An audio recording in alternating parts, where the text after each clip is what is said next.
Hello everyone, welcome to my channel and I hope you're ready again to attend the next lecture on organic chemistry, and in today's session we are discussing about elimination reaction. Now, what is elimination reaction? I am explaining with example. Suppose you have this alkyl halide. This is halogen attached to some alkyl radical, so it's alkyl halide in the presence of the reagent. Now, what will be formed? This carbon which is bearing the halogen is called as alpha carbon. The neighboring one is called as beta. So, alpha and beta, both the carbon atoms, they will lose hydrogen and halogen. So, this will come out. That means you will have here HX being formed. That is, the small group is being eliminated, and apart from that what you are getting is carbon, and when something is eliminated here, this bond will become a double bond. So you will have a double bond here. That means you will be getting an alkene. In a way, we can say that in elimination reaction, saturated compounds are converted into unsaturated. Earlier it was saturated this side, single bonds was there, and now it is a double bond. That means sp3 hybridized orbital now changes to sp2. So we can say that this elimination is reverse of addition, because in addition double bond was converted to a single bond. Here it is the reverse thing happening. Now, whether this will be endo or exo, let us consider that aspect. Now you just check here that there are two sigma bonds which are breaking over here. There are two sigma bonds which are breaking, one sigma here, they are breaking. And in the product side you are having one sigma and one pi being formed. And we know that sigma bond is more stable than the pi bond. Okay, so you have two sigma bonds on the left hand side, and the right hand side you are having one sigma and one pi. So one sigma is reduced in the product side, one sigma is reduced. This side you are having two sigmas which have broken, and now here you are left over with only one sigma here in between and one pi. One sigma was already there in fact here, which is retained, and one pi has come instead of sigma. So sigma has reduced. Sigma has reduced means what has happened to the stability? Its stability has gone down. It has become less stable. When it has become less stable, that means it is, the bonds are being broken, we can say. It will be endothermic process. It will be endothermic means we can say delta H is always greater than 0. That is the general aspect we consider for elimination, though what temperature you take will vary depending upon what kind of elimination we are considering. Okay, now we will talk about two types of elimination reaction. These elimination reactions are of two types. They are E1 and E2. E1 elimination and E2 elimination. Let us see their differences. Now, what is the meaning of the term E1 and E2? Like I posted in my previous videos, SN1 and SN2. So, it is the same thing. Like we said, SN1, substitution nucleophilic unimolecular. This one, E1, one means unimolecular. One means unimolecular elimination. One is unimolecular elimination. And what is E2? E2 is bimolecular elimination. Means molecularity is 2. Okay. So, second difference between the two is that E1 is a two-step mechanism. If you have understood SN1 and SN2 properly, you will be able to even understand this. It is a one-step process. We will take examples also. Please watch till the end. The third difference between the two is because it is E1, that means it is dependent upon only one concentration term. So, the rate is equal to K into the concentration of the alkyl halide what you have considered. So, that means it is not dependent on the concentration of the reagent, only dependent on the concentration of the substrate. Whereas E2 is bimolecular, so it is dependent upon the concentration of both the alkyl halide as well as the reagent, say OH minus, that is the base. And when it will be E1 or E2, I will explain it with the examples.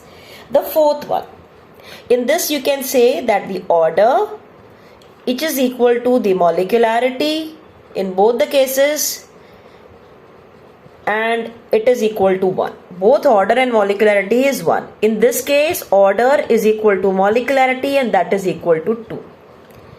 The fifth difference between the two is E1 is always carried out in the presence of the weak base. Very, very important, underline this point. Weak base, and you need to heat it also. Heating is must. Wherever you find a weak base along with heating symbol, that means it will be E1 mechanism. If it is a strong base, then it will carry out E2 elimination. Okay, now let us take examples of what is E1. Weak base. Weak base, you can have, say, ethyl alcohol is given, and of course heating, or they have given here alcoholic KOH or NaNH2, or it is C2H5O minus is given, alcoholic.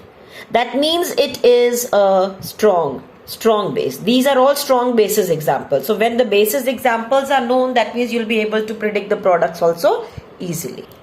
The next difference between the two is that in the E1 elimination, there is carbocation being formed. Carbocation is formed in this case.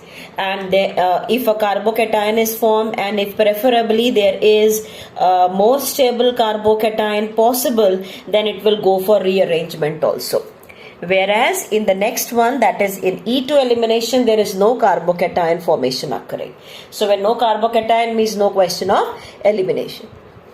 The next difference is in E1, it is carried out in the presence of the polar protic solvent. Whereas here it is aprotic solvent. In the presence of aprotic solvent, this E2 elimination is carried out. So please, the whole frame is there, E1 and E2 differences. Note this down in your copies. Now we'll start with the examples. Okay, one more thing. Before the examples, in both the cases, this is not exactly a difference. If you are having, the order of the reactivity, 3 degree will be maximum, then 2 degree, and then 1 degree. For example, in both the cases, it will be the same. Even here, it is the same thing.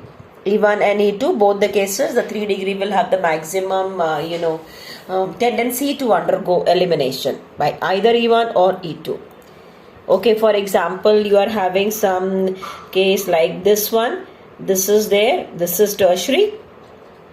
Okay, this is methyl group only. I was about to write CH3. This is tertiary, and you are having the second one. Say this is as secondary, and this one is primary. Then you will have this as the order. Tertiary will be maximum, then 2 degree, and then 1 degree. Now, I'll first consider the example of E1. Now, what is E1 elimination? Say I am taking example of, say, R, CH, CH3 and X. There is some alkyl halide. So, in E1 mechanism, what happens is, this X minus will come out first. That means it will pull the electrons towards itself. This electron comes along with X, and it will come out as X minus. So here you will write this is coming out as X minus. So this carbon is now deficient of the electrons. So it will now form a carbocation R, CH, CH3, and there will be a positive charge developed. That means there is a carbocation being formed. And this particular step is the slowest step. It is slow step. When it is the slowest step, it will be the rate determining step. It is rate determining. So when it is rate determining means the rate will be dependent only on the concentration of this alkyl halide, not on the reagent. The reagent hasn't attacked as of now. Now, what happens is, this is, we said, a two-step, right? In the first step, the carbocation is formed, and in the next step, I am writing this carbocation here. This H I am writing separately, and there is a positive charge over here. So what happens is, now the reagent will attack it. So reagent is a weak base, as I said. It's a weak base and it is also heated. Suppose you take here methyl alcohol. Methyl alcohol has a lone pair of electron over here on oxygen atom. So what will happen is, this lone pair of the electron, through this, it will pull this H towards itself. This lone pair will be given to this H and it will go and get attached onto it. It will get protonated alcohol. So when this goes here, means H has gone out. When H has gone out, this bond between carbon and hydrogen will go back in between these two carbon atoms. Means it will result in the formation of the alkene. You will have this double bond. Now you got a alkene. So alkene is formed here. This is E1 mechanism. So it is basically a two-step mechanism. In the first step, carbocation was generated. X minus comes out. When X minus comes out, you will get a carbocation. That carbocation in the second step will now lose a proton, where the weak base is coming, which is attacking. So this carbon, which was bearing a halogen, is said to be the alpha carbon. So alpha carbon loses X minus, the beta carbon will lose H. In this particular example, there is only one beta, so that beta has lost H and it has resulted in the formation of an alkene. Now let's take another example of the alkyl halide, and this particular reaction again is carried out in the presence of the weak base and you are heating it. So the first step will be, this Br will come out. It will take this electron and will come out as Br minus. So the first step is that Br minus will come out. Okay, that is come out. This is the first step. Now what has happened is, it has formed CH3, CH2 sorry, here CH and CH3. That means you got one positive charge on the carbon atom. That means this is the first step which has occurred and it has resulted in the formation of a carbocation. Now in the second step, what has to happen? This carbocation will be now attacked by a weak base. So this is their CH2, CH, and you are having a positive charge here, and CH3. Now very interesting thing to be noted here, there are two carbon atoms besides this carbon which is bearing positive. This is beta, this is alpha, this is beta, and this is also beta. So that means there is a possibility that left hand side beta can lose hydrogen, or right hand side carbon, this can lose the hydrogen. So which one should be losing? Suppose the left one loses hydrogen, then what will happen? This one loses means you will have CH3 and CH double bond and CH, CH3. How this has happened? There was a base which is weak base and you are heating it. So this lone pair will take the H from here, it will take, and the bond will go back, you will get a double bond. Or another possibility is, this is the left hand side H. Now right hand side, if it is coming out, you will get CH3, CH, this will be CH2 only, CH and double bond CH2. That means you are getting one option as where you are forming bute 2-ene, bute 2-ene. This one is forming bute 1-ene. So when there is a doubt, we need to follow a rule that we have already discussed in one of the videos in alkyl halide, that you, in such cases, you identify where there is a double bond. And besides the double bond, these carbon atoms are said to be alpha carbons with respect to the double bond. So this is having 6 alpha CH sigma bonds. 6 alpha CH. There are 6 alpha CH sigma bond. This one identify this double bond. This is the alpha. So there are 2 alpha CH sigma bonds. Okay, there are only 2 sigma bonds which are there. This is the alpha carbon atom. On this alpha there are 2 hydrogens. So that means the first one will have more hyperconjugative structures. This will have more hyperconjugative structures. So whichever is having more hyperconjugative structures will be more stable. So this will be more stable. Which principle we are applying? There is a rule that is called as Sedgwick's rule. Sedgwick's rule. Sedgwick's rule says more alkylated alkene is a stable product. If not this, you can also call this as Zetsev's rule. Zetsev's rule. So more alkylated alkene means you identify the double bond, and on either side these carbons will be alpha. On that alpha carbons, how many CH sigma bonds are there? More the number of the CH sigma bonds, more will be the hyperconjugative structures and more will be the stability. So we can say that the first product is stable as per Zetsev's rule, and the second one is more stable as per Hofmann. So this will be the major product. The upper one will be the major, nearly 80%, and the second one is the minor product. As per Hofmann's elimination, the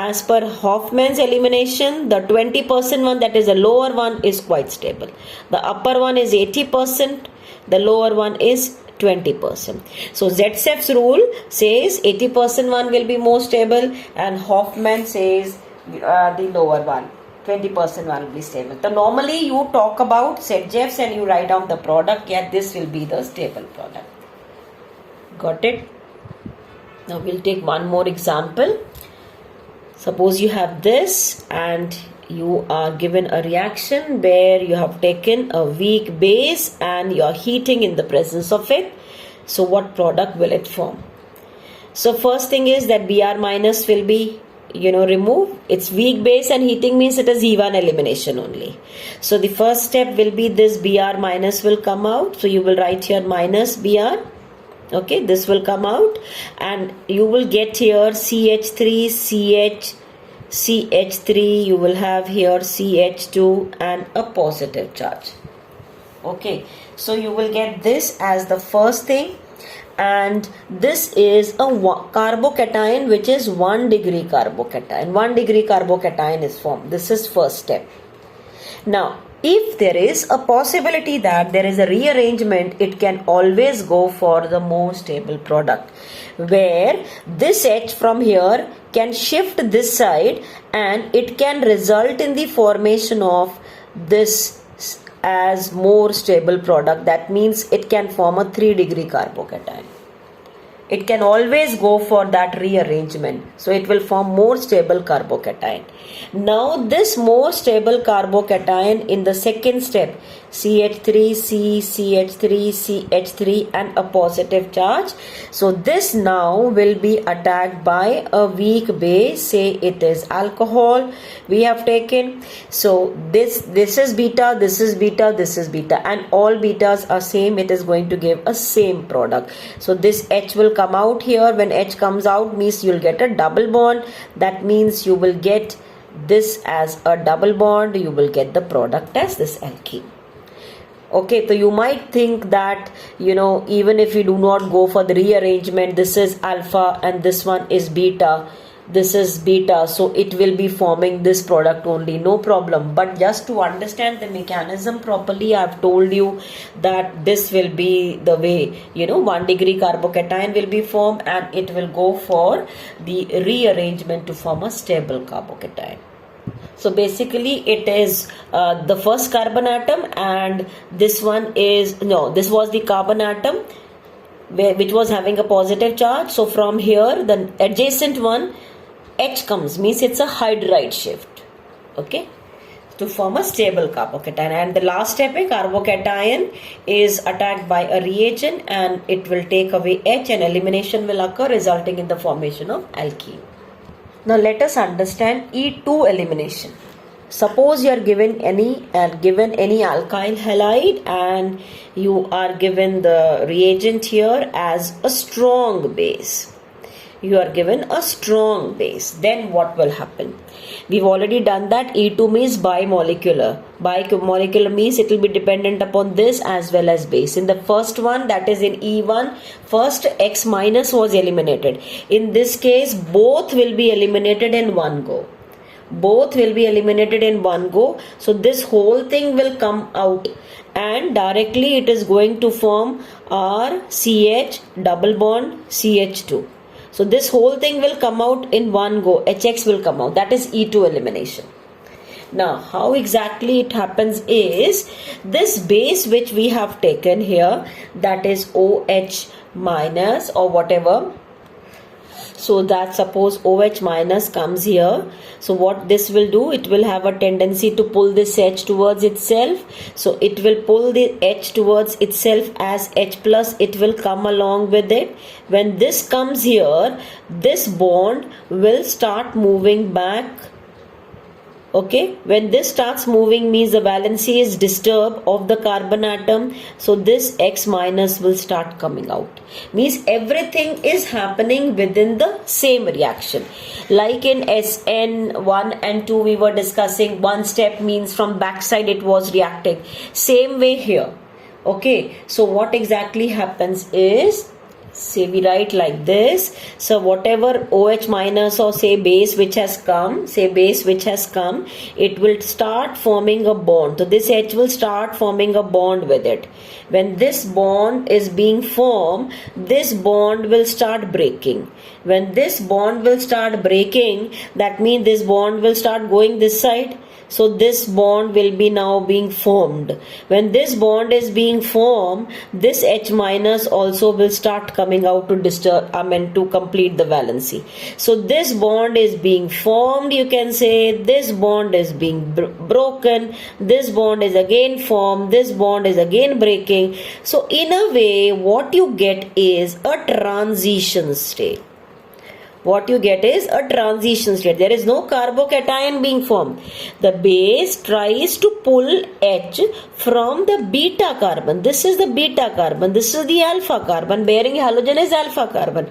From the beta carbon, the base tries to pull the H. So this bond is breaking.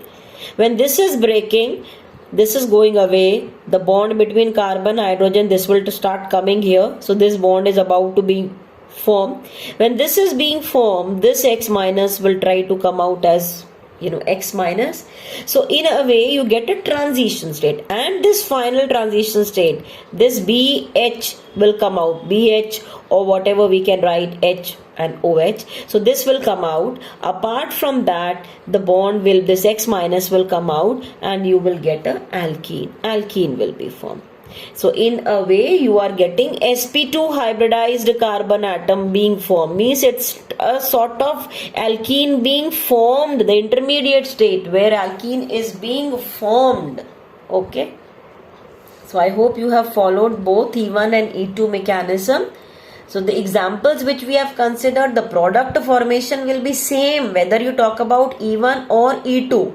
Product formation will be the same thing, but the difference is only in the mechanism. And how will you judge whether it is E1 or E2?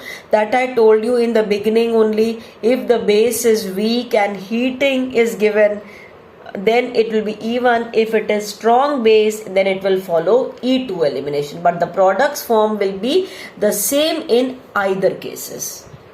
I hope you have followed it. So please practice it well. You can apply this E1, E2 elimination to various examples. Thank you for watching.